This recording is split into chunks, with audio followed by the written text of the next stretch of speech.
President విద్యా వ్యవస్థలో సగం మేము ప్రైవేటు సంస్థలు, ప్రైవేటు విద్యార్థులు టోటల్గా స్టేట్ వైడ్గా చదివేటువంటి విద్యార్థుల నిష్పత్తిలో సగం మంది మా ప్రైవేట్ విద్యా సంస్థలో చదువుతున్నారు. అలానే మేము సమానంగా ప్రభుత్వ ఉద్యోగులు సమానంగా ప్రైవేట్ విద్యా సంస్థలో మేము అధ్యాపకులుగా పనిచేస్తున్నాం. కానీ సమానమైనటువంటి పని ఉంటుంది, కానీ వేతనాల్లో మాత్రం వేరియేషన్ ఉంటుంది. సో మాకంటే 3-4 టైమ్స్ గవర్నమెంట్ శాలరీస్ ఎక్కువ ఉన్నాయి, కానీ మాకు శాలరీస్ పరంగా తక్కువ ఉంటున్నాయి.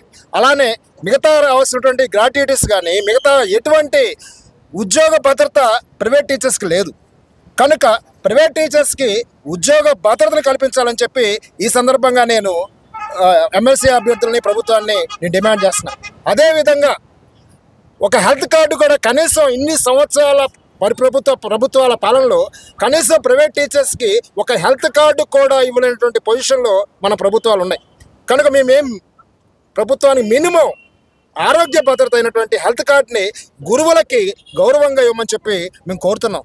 ఎన్నో వేల మంది విద్యార్థులను తీర్చిదిద్దేటువంటి మేము కనీసం తక్కువ జీతాలతో పనిచేస్తున్నటువంటి మేము కనీసం హెల్త్ కార్డులు కూడా మాకు ఇవ్వలేదంటే అది చాలా బాధాకరమైన విషయం. కనుక ప్రభుత్వ ఉద్యోగంలో ఎంతో వేల జీతాలు తీసుకున్నటువంటి వాళ్ళకి అన్ని రకాలైనటువంటి అలవెన్సెస్, హెల్త్ కార్డ్స్ అన్నీ ఉంటున్నాయి.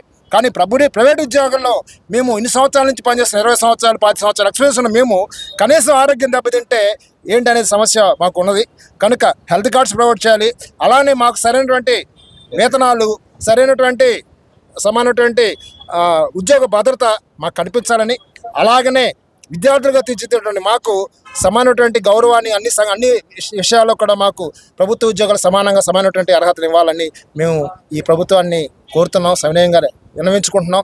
అలానే మా ప్రతినిధులైనటువంటి ఎమ్మెల్సీ అభ్యర్థులు కానీ, అలానే శాసన మండలిలో కానీ శాసనసభలో కానీ మాట్లాడేటువంటి ప్రతినిధులు అందరూ కూడా ఈ విషయాన్ని మన ప్రభుత్వం దృష్టికి, మన లోకేష్ గారి దృష్టికి, మన సీఎం గారి దృష్టికి తీసుకెళ్ళి ప్రైవేట్ ఉపాధ్యాయుల యొక్క హక్కుల్ని కాపాడాలని, వాళ్ళకి సమానమైనటువంటి గౌరవం ఇవ్వాలని, సంఘంలో వాటికి అన్ని విధాల వాళ్ళకి గౌరవాన్ని కలగజేయాలని మనస్ఫూర్తిగా కోరుకుంటూ జై హింద్.